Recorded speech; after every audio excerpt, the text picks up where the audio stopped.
They're just struggling to understand what their friend did. But Washington has become obsessed with the Discord chat, convinced it's some kind of headquarters for the murder or the cauldron of radicalization conspiracy. Today, FBI Patel vowed to investigate anyone and everyone in the Discord chat. What I see is a bunch of young people shocked, horrified, and searching for answers, like the rest of the country. And at around 8 p.m., he tweeted, "Oh, actually, the person has been released."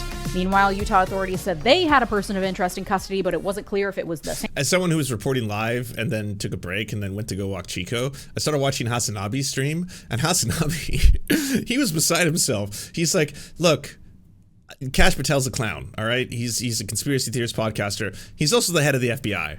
The director of the FBI is not going to tweet out that they have the suspect in custody if that's not the actual suspect in custody. No shot. That's not going to happen. This shit doesn't, like, there's a level of fuck up that you're allowed to do, but you're not allowed to fuck up that bad.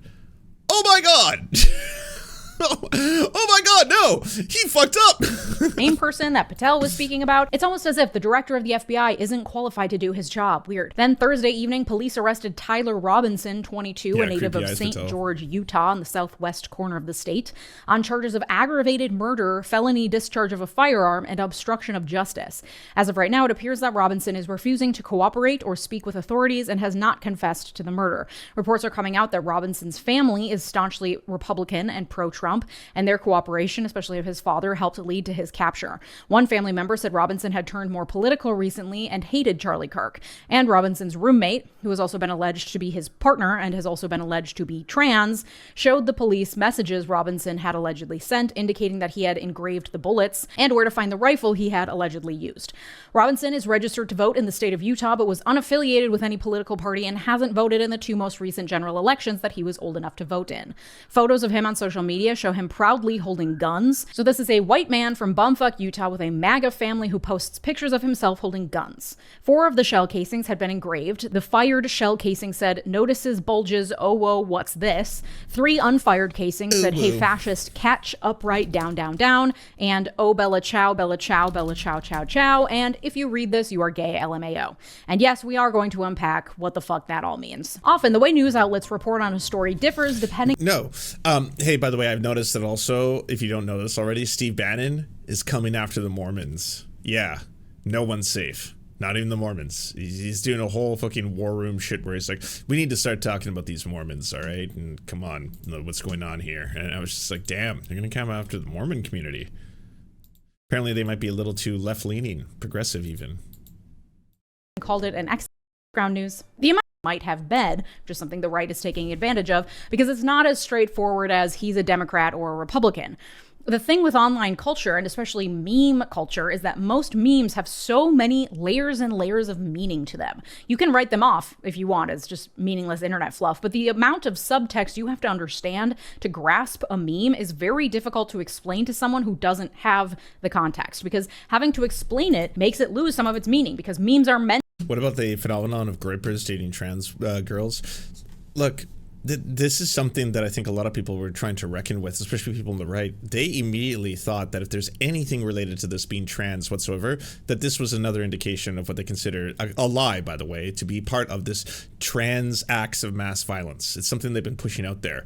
But as I have been saying for a very long time, conservatives to the far right are secretly, in a lot of cases, closeted homosexuals, closeted bisexuals, and chasers. Now, there's a huge difference between a chaser and someone who is willing to admit that people are attracted to attractive people. Those are completely different things. If all of a sudden, like, that was a thing, a meme that used to be done when I was in high school, where people would, like, you know, send guys a picture, because the worst thing you could ever be if you were a guy was a girl, was either feminine or gay. Those were the two worst things. So you had to avoid that at any kind, right? Like, if you were asked, like, show me your nails, you couldn't be like, here you go. And then they'd be like, whoa, gay, that's the gay way. He did it the gay way. Guy's a gay, F slur, look at the F slur. And it's like, oh, sorry, fuck, how was I supposed to do it? And then when you find out, oh, men do it like this. So it's like, show me your nails. You have to go like that. Yeah, I don't know. I hope that's not still a thing, but that was the thing. If you had an earring on the wrong ear, gay, oh my God, that's the gay ear. He's gay, super gay, that's gay. And they did the same thing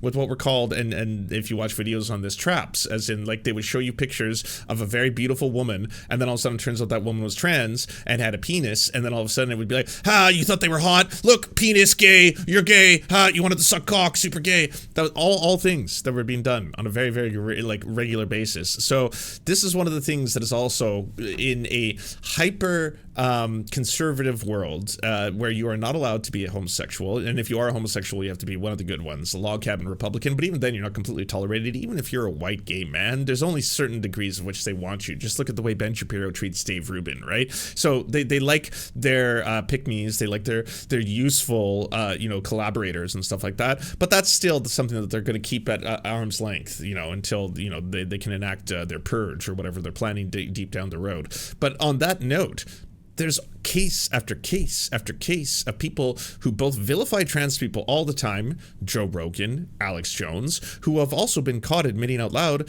that they're sexually attracted to trans people. That's a very strange thing. So you're attracted to the very thing that you want to vilify and hate and oppress and all that kind of shit. That's very strange.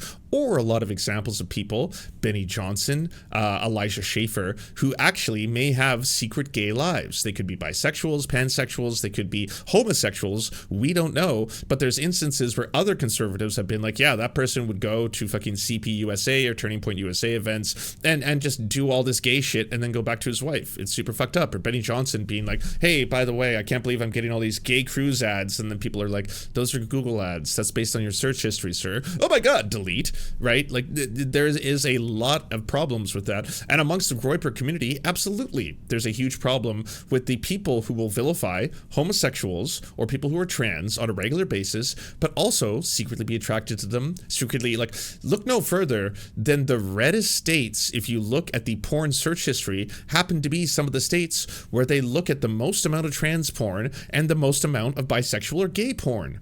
There's a reason for that. These are the forbidden fruits. These are the secret no-nos, the things you're not allowed to look at. And so many of these conservative, right-wing, and fucking oppressive men are also going to be terrified of their wives ever seeing their search history. Oh, that was research.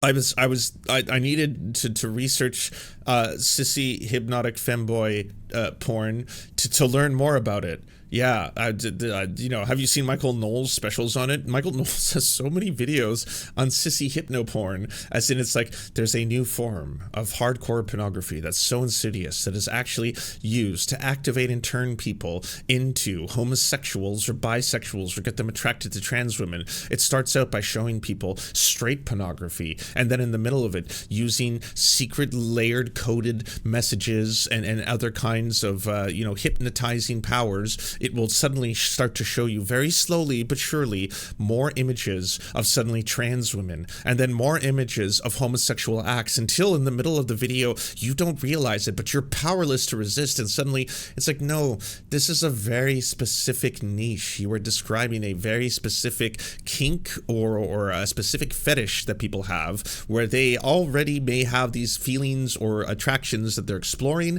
and they want to watch pornography that plays with that idea, where they're suddenly being, oh my God, I'm being forced to watch things I never thought I would be attracted to. Oh, look at my hand moving the mouse. I can't control this. That's the purpose of this kind of shit. It's not designed, because there is no way for there to be an effective sissy hypnotic pornography that's going to suddenly make people switch. You can't just turn a gay guy straight. You can't just turn a straight guy gay. You can have things that you haven't explored. You can have things that you don't understand. You have things that you've repressed, and maybe through the internet you've started to explore and understand more of them. That's all true, but you can't take a straight guy, and if you just show him the right and tastiest man cock, if you just show them the right and best gay porn ever, they're suddenly going to be like, oh my God, what are you doing to me? I'm suddenly becoming gay. These are all fetishes. These are fantasies. You're enacting a fantasy, and this is part of it. People want to play out these roles. They want to explore that idea of like, I was powerless. I can't help myself kind of shit. But now the writer taking that kind of stuff, like Michael Knowles, and saying that it's intentionally designed to try and convert people. This is how the gays recruit. They have to recruit, because naturally there's not a lot of them. So what they do is they recruit people into them through super sexy sexual hypnosis. And that's what they're doing and all this kind of shit. So yeah, if it turned out that the individual happened to be someone who is a groyper, or happened to be someone who was on the far right, and in addition to that had a trans partner, that could be the story. That could be. It's not beyond the pale. That doesn't mean that by definition, if you are a groiper, or if you're an incel, or if you're someone on the far right, that you are also closeted. That's not true. There are people who are closeted, who are groipers, who are on the far right, and who are incels. Absolutely. There's a lot of videos by this woman, I think her name's Friendly Honey Badger, where she's an ex-Mormon, and she talks about Mormonism like a cult, and she talks about how a lot of the men in these cults, well, they're told one thing and one thing alone, in that in order to be a successful Mormon, you have to get married to a good Mormon girl, and you guys have to start a family together, and you know, start your spiritual realm on the earth, as you will then have on your celestial planet that you get in the other world, and all this kind of stuff. That's part of the entire package, right? And so to be accepted within a community, and that community comes with you being accepted by your family, your friends, your peers, you do have to follow a set of standards and codes and ethics. These are the codes and ethics. And that does not include having a Mormon husband. You cannot have a gay Mormon marriage. That does not include having a Mormon trans partner, right? Because they're not that far progressive in that direction yet. You have to find yourself another cis opposite sex partner, start your family, and then you can begin your covenant with God, all that kind of stuff. It's all part of the entire fundamentalist Mormon cult. To be a funny wink and nod to the people who get it. It's meant to show membership of a group, even if it's broad or not a defined group on any chat forum anywhere. It could reference an obscure part of a cult classic TV show, or a song lyric from an artist that only true fans would get the reference to, and so on and so on. You're not supposed to get a meme if you don't understand what it's referencing. And the engraving on the bullet that killed Charlie Kirk is a great example of this. Again, it reads, "Notices bulges, oh whoa, what's this?" The meme this is likely referencing was first posted on Imgur, an image hosting website, in June 2015. That meme was then shared by a user on Tumblr in July 2015. Tumblr is a website. Do you see a user called Communism Kills, I might add. If you want a full breakdown of this kind of stuff to be able to share with people, or to explain to your parents who just have no idea what any of this is, it's basically like the language of the Matrix to them. Look in the chats at the very top. I published an article in both chats. It explains all of the bullet casings, the memes, and what they mean, to be able to show people this doesn't distinctly, in one direction or another, point towards radical leftist Antifa, right? And that you should understand that. And that Helldivers 2 is a game seeped in irony. For people who love Helldivers 2, you have to understand Helldivers 2 is a video game where you play as the fascists. You are the fascists. It's like, as the CEO of Arrowhead Studios explained, you wear fascism as a Halloween costume. That's the experience, and it ramps up the entire idea to 11. It wears it on its sleeve. It's very, like, it's not like subtle. It's not like, oh, this is what are the encoded messages here? It is intentionally dialing the entire thing up to 11 with bravado to be able to be like, we are spreading forcible democracy through the universe. We must quash these fascist bugs, destroy the fascist bug, like all of that, right? When you yourselves are the fascists. And this goes back to the debate that pops up every year on the internet around Starship Troopers. Like, are you lefties so fucked up that you think the bugs are the good guys? And you think the really hot actors who play the humans are the bad guys, and that humanity is fascist? What is wrong with you? Okay, yeah, no, I want nothing to do with this. I like my Starship Troopers, and I like watching it, and I like getting off to the hot bodies and all that kind of stuff, and nothing about that. Well, have you listened to the DVD commentary by the director of the film, Paul Verhoeven? This is not up for debate. He is very clear about this. He took a book that was a jingoistic far-right novel, and he wanted to flip it upside down and satire and parody that and mock it. And so he tried to make the idea of fascism specifically look very attractive by hiring very attractive people to play the roles and making all of the aesthetics very attractive, and go so hard with the propaganda in the movie because he wanted to teach people that this is how people get pulled into fascism, when it becomes a collective experience where humanity is against a common enemy. That common enemy could be Jewish people, it could be homosexuals, it could be people with disabilities, whoever the fascists are targeting at any given point, but you all get wrapped into it, into the aesthetics, into the entire idea and concept of it, where you dehumanize another group as insects. That was the point. And then once you listen to that and you hear that and you realize that and you watch it again, you're like, oh, media literacy is cool. Art can be more than just sounds and explosion and beautiful titties and you know, hot bodies and all this other shit. There could be something more to the experience. Let's understand this. How difficult it is to explain to like a boomer who's convinced Tyler Robinson is a leftist lunatic. There's so many layers. Please stick with me.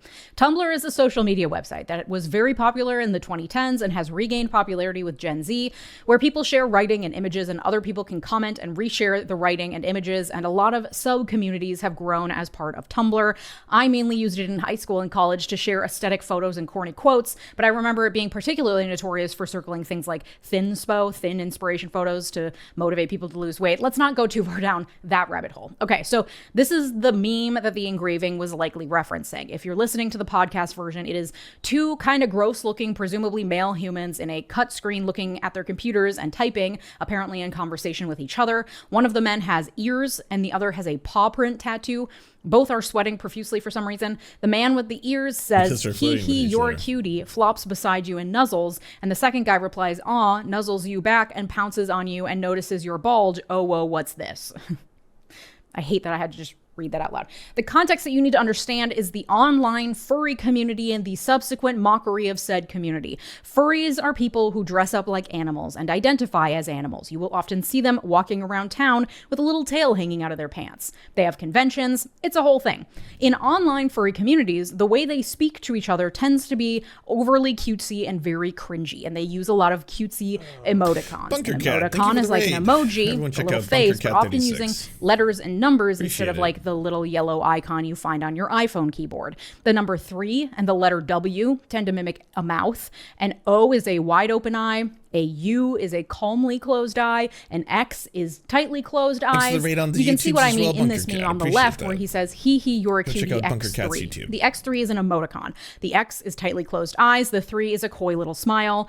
OWO is also an emoticon meant to show surprise, with the O's 2 large open eyes and the W a little surprised mouth. Oh, whoa. So they talk to each other in a way that is cutesy and cringe, and they will often do role playing. For as long as the internet has been around, if you want to indicate an action as opposed to actual spoken words in like a chat scenario, you put an asterisk on either side. So the meme says, asterisk flops beside you and nuzzles, asterisk. That is meant to be read as an action. Similarly, asterisk nuzzles you back and pounces on you and notices your bulge, asterisk, is all meant to denote an action. In this way, they can kind of simulate role playing in text form. And furries are apparently notorious for the sexually driven nature of some of their forums or the way that they speak to each other sometimes. So, oh, whoa, what's this?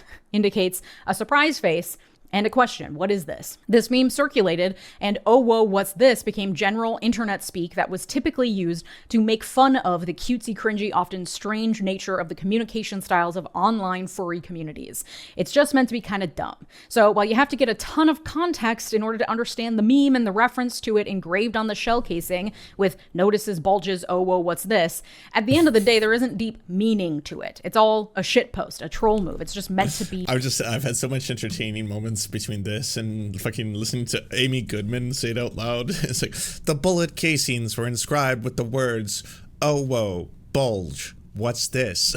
It's like, oh my God, no. No, it made Amy Goodman have to say it out loud. Dumb. And that's the nature of a lot of memes. You have to know a lot of subtext to understand what amounts to kind of a dumb joke.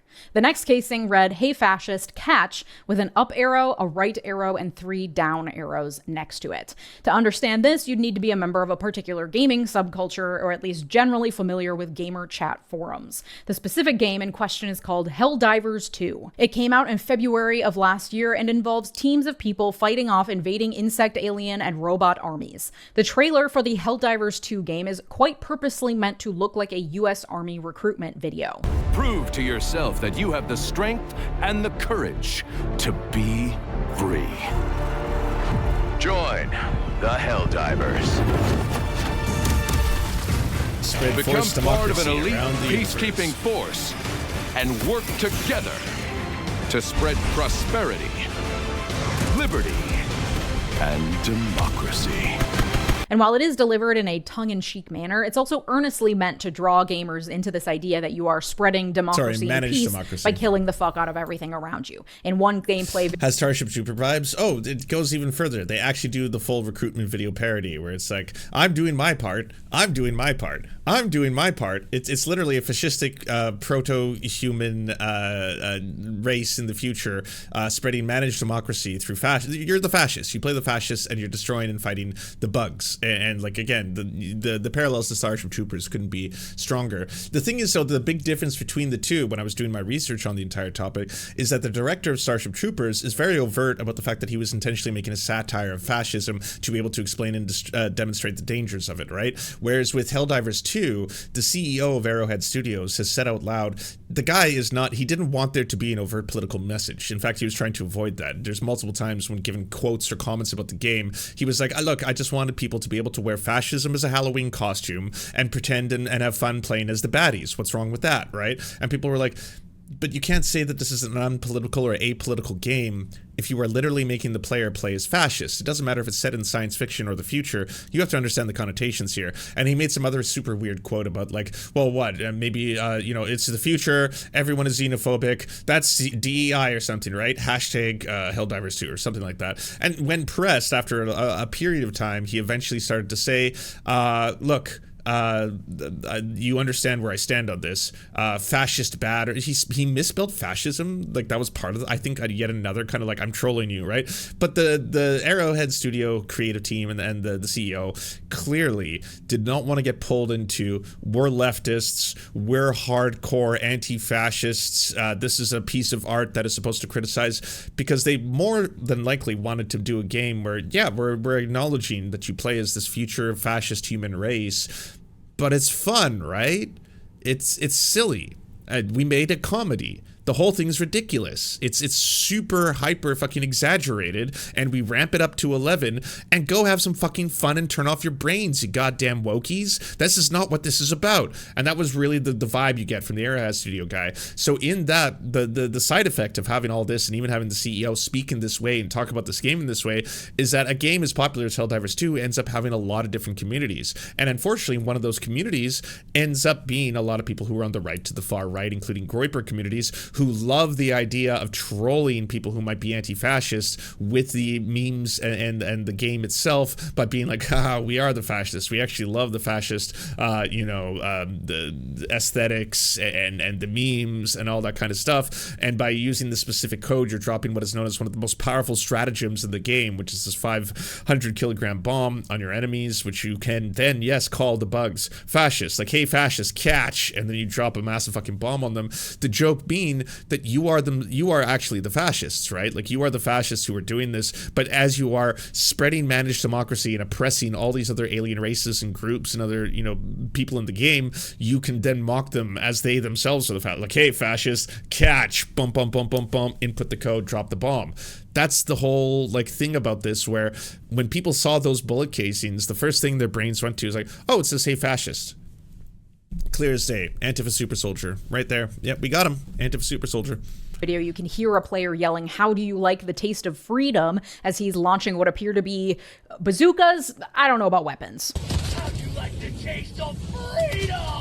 In this game, if you're in the middle of a battle, you can call in backup or reinforcements. One way to do that is by hitting the up arrow on your game controller, followed by the right arrow, and then 3 down arrows. The down arrow 3 times. That will call in the Eagle 500 kg bomb, which deals a ton of damage to one small area. And within gaming communities, that series of arrows, up, right, down, down, down, became a euphemism for dropping a bomb on something or destroying it. For example, in response to a post of a picture of a giant spider on the side of a house that says, "How would you react in this situation?" someone responded, "I would up, right, down, down, down."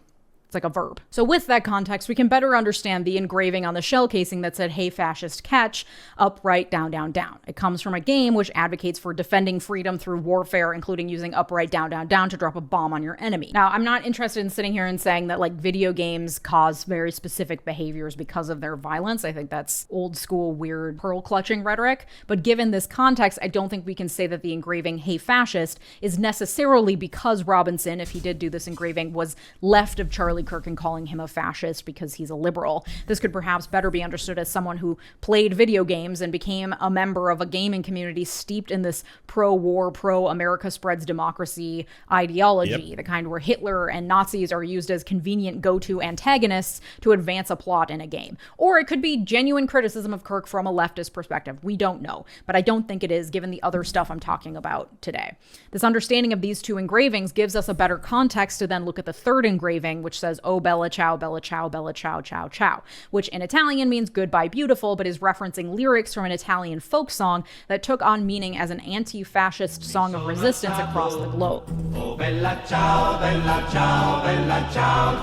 The song also appears in the soundtrack to a video game called Far Cry 6, which takes place in a made-up country ruled by a dictator and is associated with a revolutionary rebel song against the tyrannical dictator who plays the main villain in the game. The song also appears in a recent Spanish TV show called Money Heist. It's first sung by two of the protagonists as they plan their money heist, which they interpret as, quote, an act of resistance. Oh, that's where the Hugel remix comes from, the one that the Gripers are big fans of. Against a system that has held them down, according to The Hollywood Reporter. It was a, quote, rallying cry for the show's merry band of thieves. A remix of the song called El Profesor Bella Ciao, huge L remix, appears on a Spotify playlist called Groiper Wars America First. Which brings us to the final piece of the deeply online puzzle of context you need to know to try to decipher what this all means. What the fuck is a Groiper? And you guessed it, more internet lore backstory is necessary to understand this term. We start with Pepe the Frog. Pepe was a cartoon character in a comic series called Boys Club, created in 2005.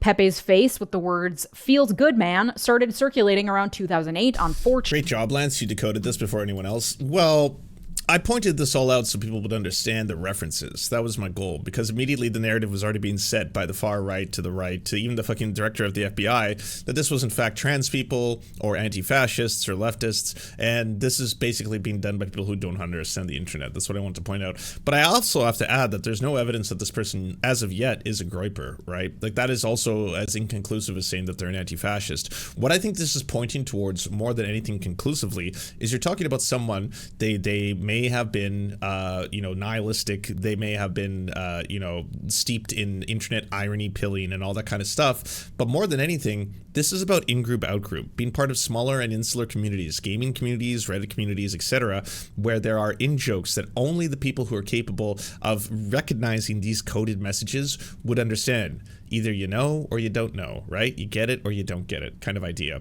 And I've got, Ken Klippenstein's article that basically points towards the FBI has been lying to everybody. And honestly, Kash Patel is fucking this up so badly before the eyes of the world. And because the right are frothing at the mouth to be able to blame trans people or gamers or any other community that they can throw this at because they want a narrative and they're already running with, they don't care. Like, even Grums has said out loud, it doesn't matter at this point what the motivation of the shooter is. Things are already in motion, kind of thing, right? Like we don't care. We don't care if it turns out that he was a far leftist radical furry or a right-wing groiper. We don't care.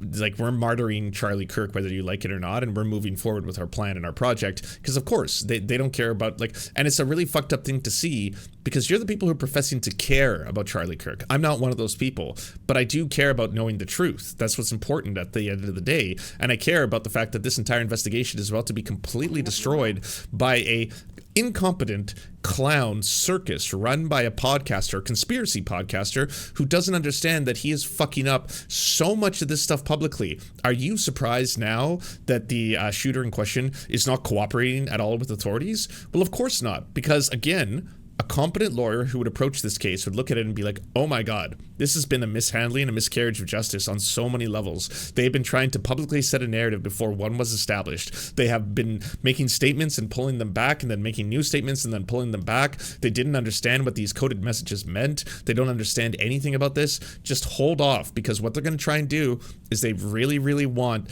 to pin a federal crime on this kid. They want this to be a federal crime, and they want to attach it to leftist organizations. They want to turn this into a RICO case, into a conspiracy case that involved multiple other people, which is why they're now saying out loud, the people in the Discord messages were aware of the shooting and they had planned it. Or there are other leftist organizations in Utah that were aware of the shooting and somehow coordinated or collaborated with them. The actual, like, people who represent Discord have been like, that's not the case. We're going to contest the actual official story being spread by the FBI right now, that there is not evidence that they pre-planned this together. There is not evidence that they, once they were aware of who the shooter was, were aggressively in favor of it. And the evidence that now Ken Klippenstein has leaked validates that the people in the Discord forums and the messages show that his friends We're horrified by this. We're shocked by this. We're not enthusiastic about the killing of Charlie Kirk. And if anything, this made them all go like, whoa, what the fuck? And that's in contrary to the narrative the FBI are trying to set.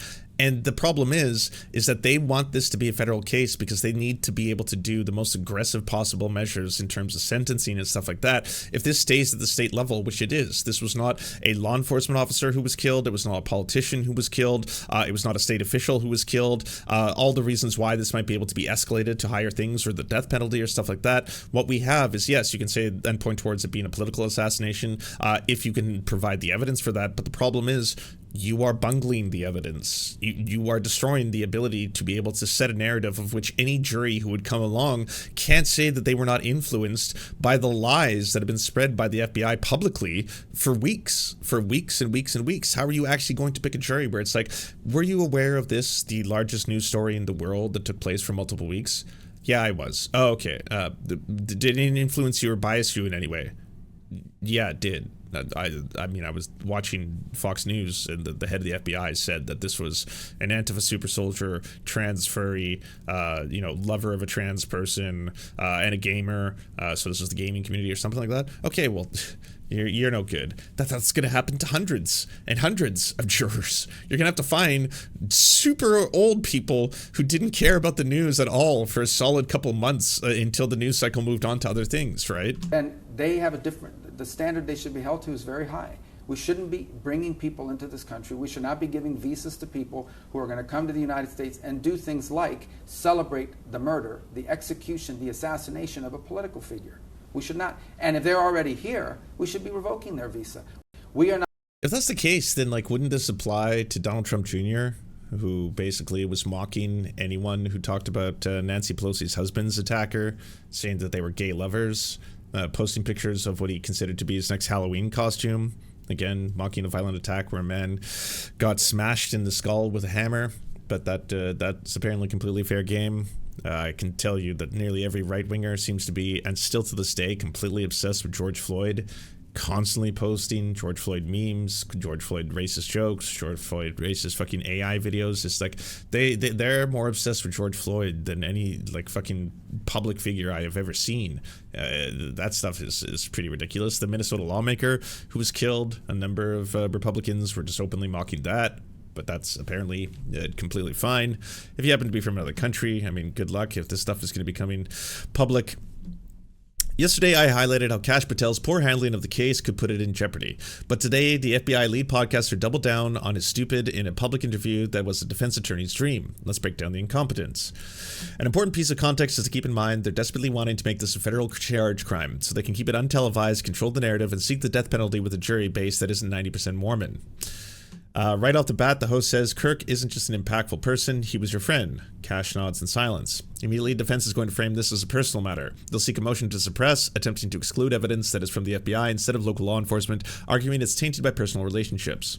They'll also make this a voir dire focus by taking the jurors if they saw this bias, and even make to pursue a motion for a gag order, preventing the FBI from being allowed to make other public comments, although I imagine they'll want to continue to screw this up. More importantly, the defense will want to keep this as a local charge, where Robinson has much better odds of avoiding the death penalty. Since Utah already has charge, this can only move to federal charges if the state steps out of the way.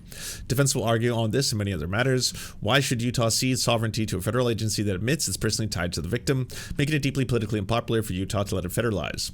Kash will then begin to talk about how he personally walked over the crime scene, and at the time they found evidence including a screwdriver on the roof. The problem was that this was around 5 to 6 p.m. on the 11th way after the crime scene would have been processed.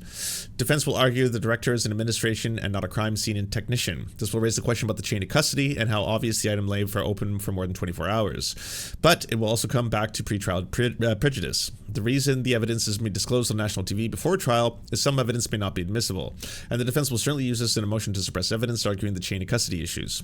Patel then said he walked into a wooded area where the gun was allegedly disposed of, and he knew from the investigative experience what the decision he needed to make.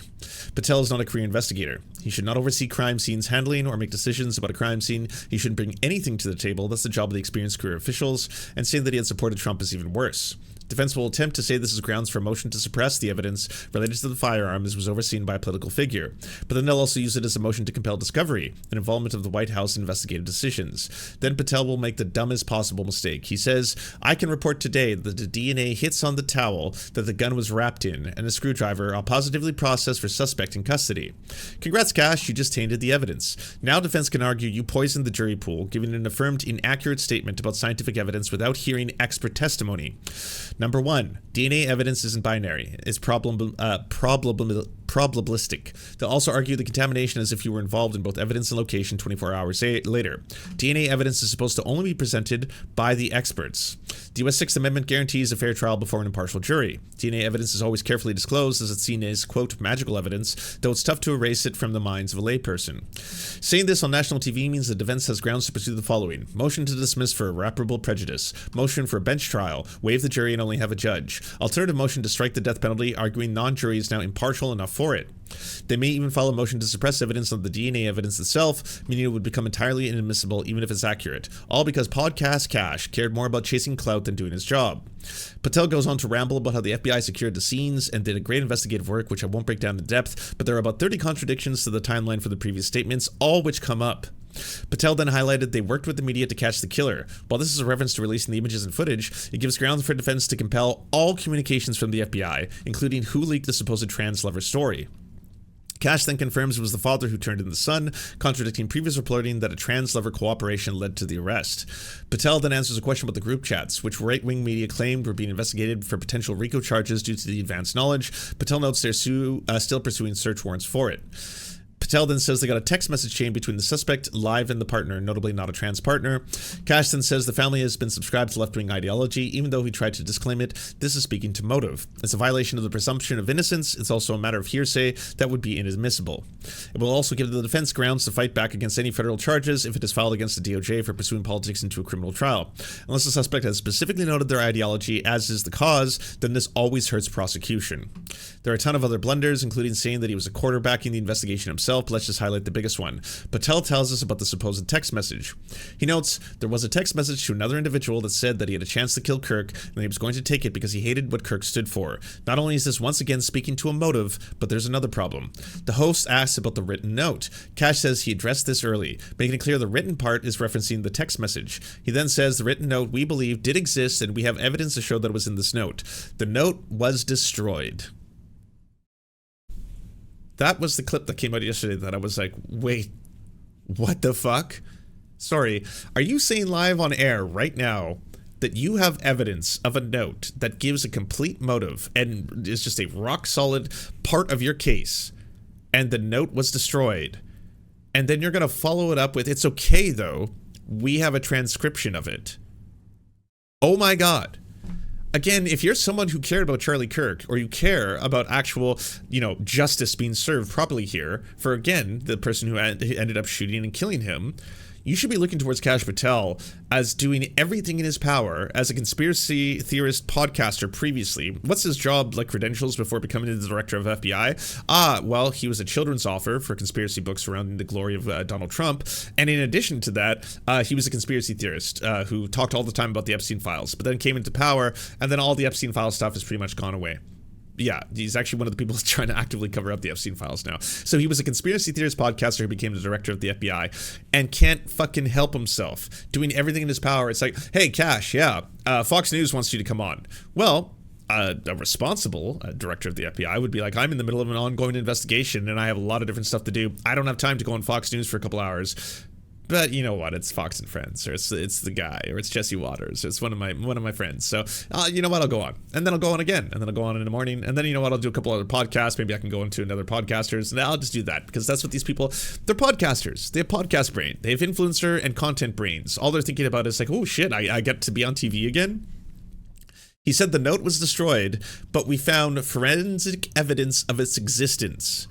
And, quote, we have confirmed that the note says because of our aggressive interview posture, confirming they did not see the actual note's content. which is just, again, wild things to be saying out loud. A defense lawyer will point out, if you can't see the note, it might have been misinterpreted, sarcastic, or in some way exculpatory. And without having seen it, you're relying on 2 layers of hearsay for its contents. More importantly, they'll hammer on the line aggressive interrogation posture, which is an insane thing to say, as it could be interpreted as coercion. Any statement obtained through coercion is unreliable and unconstitutional under the 5th Amendment.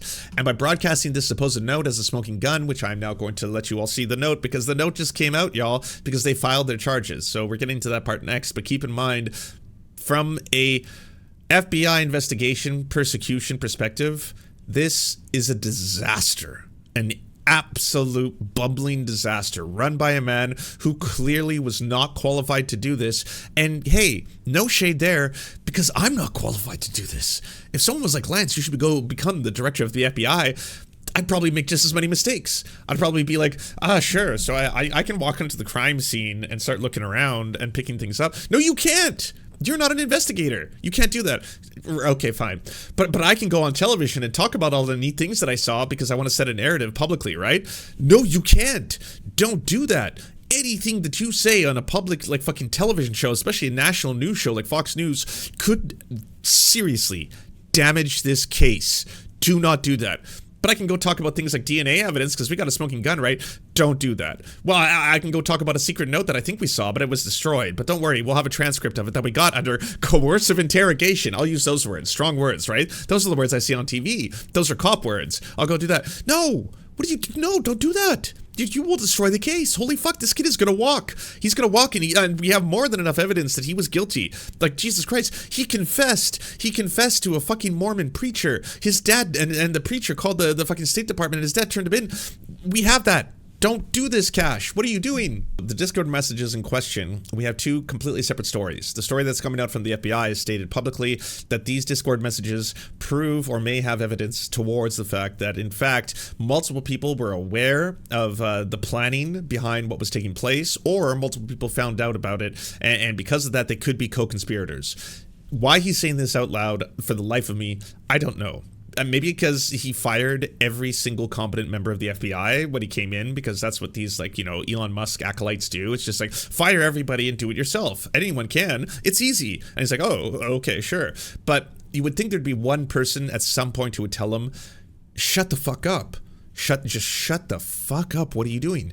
Don't say anything publicly about this. Don't try and call them out. Don't give Fox News the story. I know that's fun. I know it's juicy. And oh my God, he did it. He gave Fox News a story. Holy shit, Fox News is running the story. So is Benny Johnson right now, saying that they have evidence that Discord had, in fact, had prior evidence about this being a co-conspiratorial thing.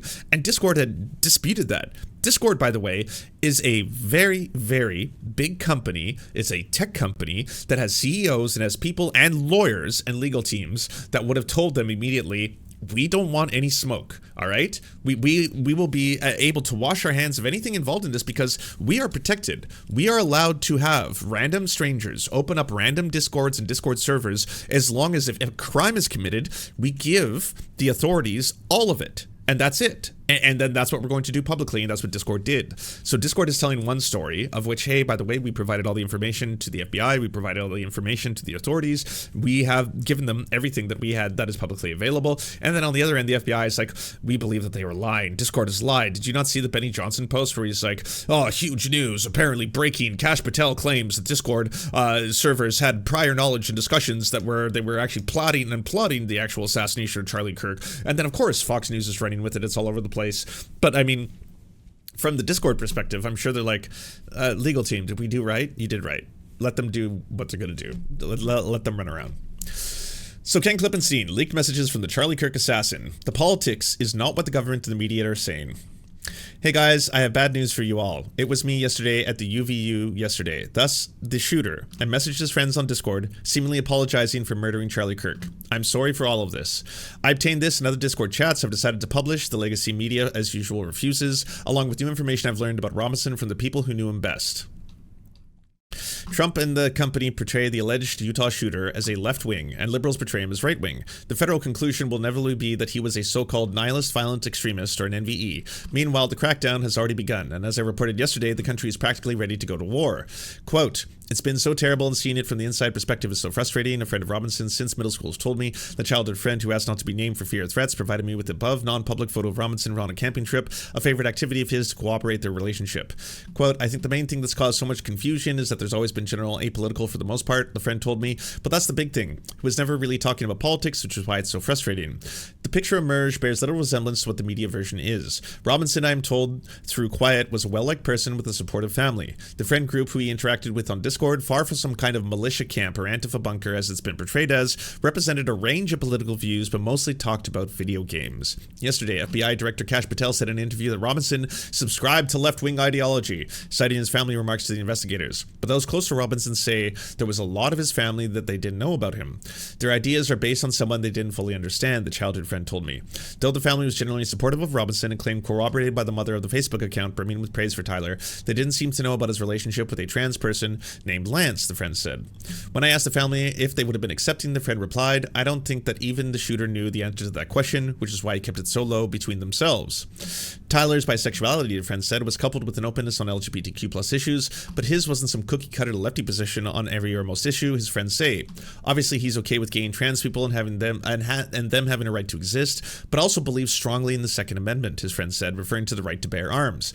He came from a family of, again, MAGA Republicans, conservatives, and very pro-Second Amendment, pro-guns, and yes, they had taught him how to use guns and how to shoot from an early age. As I had said in my video previously to this, these are the things that we know publicly. There's multiple pictures that can attest to it. This family was ex-cops, ex-Marines, his family had a preacher inside of it. This was a Mormon family, and this was the shooter's beliefs in which they supported gun rights, Second Amendment rights, and yes, the ability, in this case, to take violence into their own hands if they deemed it necessary. That's different. Because everyone right now is reporting on this and has been reporting on this with a violent fervor, that this is because he was a trans ideology infected Antifa super soldier. The trans person in question in the story was the person who helped the FBI and the police. So for every single right-winger who has been using this as an opportunity to go after trans people, keep in mind, if we talk about the facts, if we talk about what people now know and the information that has come out publicly, it is the trans person who was helping, who was cooperating, who was not aware previously that he was going to commit this violent act, and once that trans person found out, they helped. If you have any narrative other than you are so brain poisoned with your transphobia that you want to blame all trans people, you would recognize that the hero to you in this story is someone who purports to care about Charlie Kirk, was that a trans person was the person who was giving up information to the FBI. And again, allegedly trans, but that's so far as we know. The friend described Robinson as a fairly typical young man for his age in Utah. Someone who loved the outdoors, was a gamer, and really into guns. To all of us, he just seemed like a simple guy who liked playing games like Sea of Thieves, Deep Rock Galactic, and Helldivers 2, loved to fish and loved to camp. It really did seem like that's all he was about. The phrase inscribed on one of the bullet casings from the shooting, "Hey Fascist Cash," though widely reported to mean that he was a man of the left, is in fact a reference to the Helldivers 2 game. The three arrows initially believed by federal agents to be a reference to Antifa are also a reference to Helldivers. Private Discord messages shared with me by a friend of Robinson confirmed that Robinson wasn't some political martyr. A search for posts of Robinson's keywords containing things like Biden and Trump turned up just one hit each. The Trump post was a reference to a passing reference to the 2019 impeachment inquiry. The Biden one came a day after the 2020 election, where he provided an update to another friend asking about the status of the vote count. Quote, an impeachment inquiry has been placed against Donald Trump. He could get booted out if they find he committed the shit he's accused of. Who's winning the election? Do you know? Biden is in the lead with electoral votes wise, but there are still some swing states that haven't finished voting, as well as some of the West Coast. Raw votes, Donald is in the lead by a little over 1 million votes. Who is probably going to win? I'm not sure. When will we know? Not until pretty late, but we have a pretty good idea by the end of the night, unless it's really close to something. The childhood friend is a member of multiple Discord chats with Robinson. He described the group as trying to grapple with Robinson's motives just like everyone else. Even the goodbye messages he sent in some of the servers where Discord chats are hosted was so hard to believe. We all just thought, what a weird joke to make. Then the news came out that we were all calling each other, saying check the news. He said, yeah, I don't know what makes a person like him decide he's going to drive 260 miles upstate to shoot someone like Charlie Kirk, then come back like nothing happened. It left a lot of room for speculation and theories, which is why I think they're so rampant. Part of the confusion he attributes to Tyler's quiet nature. He was a really smart guy, but super hard to read, stone cold poker face, and you could always never be confident or assuming anything. When I asked if he opened up to anyone, the friend replied, as far as we knew, he never opened up.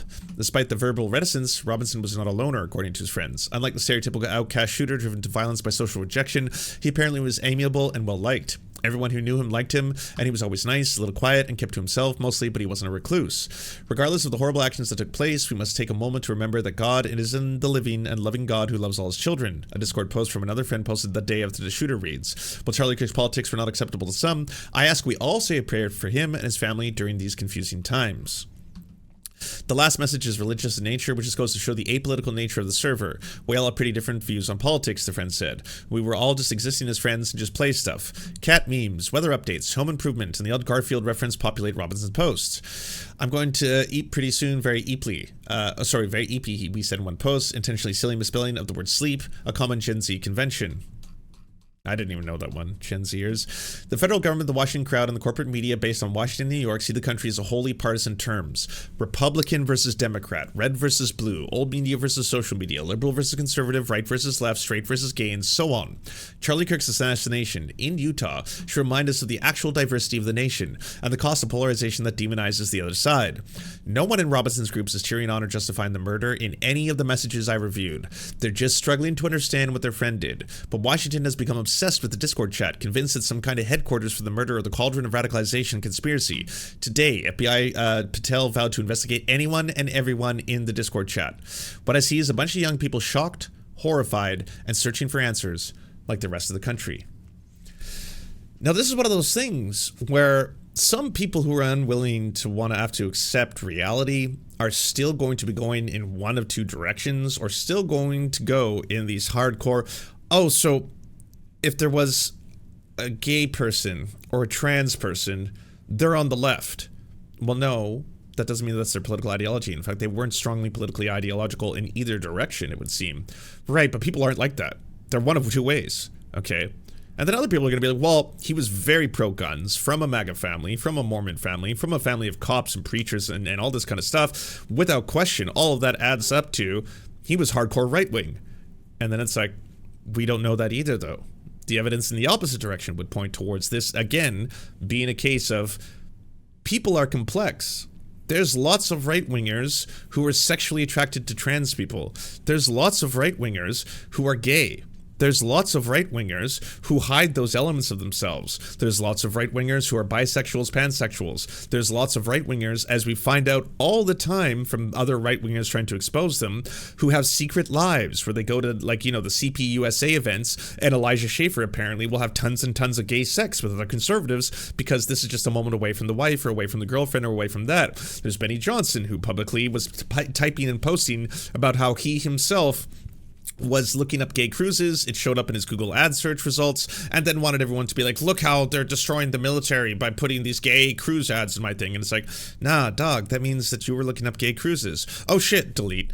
And then it's like, that happens a lot. Michael Knowles, very, very obsessed with sissy hypnotic porn, and talking to everyone about how sissy hypnotic porn has the power to sexually transform people from being straight to gay and all this other kind of stuff. When you look at the porn searches of red states, they are overwhelmingly obsessed with trans porn, with gay porn, with bisexual porn, pansexual porn, and sissy hypnotic porn. Because these are the forbidden fruits. These are the things that they're not allowed to talk about, not allowed to show anyone. But holy shit, are they ever sexually obsessed with these categories? So no, that does not suddenly ascribe to you that you happen to be on the left by default. Which is why a lot of people were like, well, then why was there, if you read this, you're gay, Lamau. Well, what's going on there? Why was there another one making fun of furries? Because this is hyper online culture. This is people who, again, were in very, very private Discord servers where they were talking about a ton of shit, mostly video games, mostly memes, sharing that kind of stuff. But this does not fit the profile that both the FBI, the right, Donald Trump, and the media are constantly trying to paint it as. And I have to stress this more than anything. The angle that they're all using to say that this is a part of trans radicalization or trans violence does not hold up. The person who is supposedly trans in the story was helping authorities.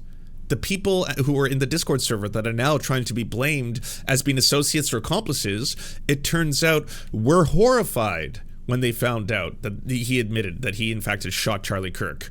They were not people who were plotting with him, planning with him. This was not the Antifa super soldier cauldron, nor does it seem to be the far-right, extremist right cauldron of neo-Nazis who are just like, yes, this will, enact the future race war for America. It ain't that. And the truth sometimes, when it's complex and strange, can be inconvenient and can be difficult and can lead to a lot of people now being like, but what does it mean? It has to be one of two things, because all people are one of two things. They are Democrat or Republican. They are left or right. That's it. Those are the only two options. So what was he? Was he a right-winger or was he a left-winger? Was he an anti-fascist super soldier or a groiper? I need to know.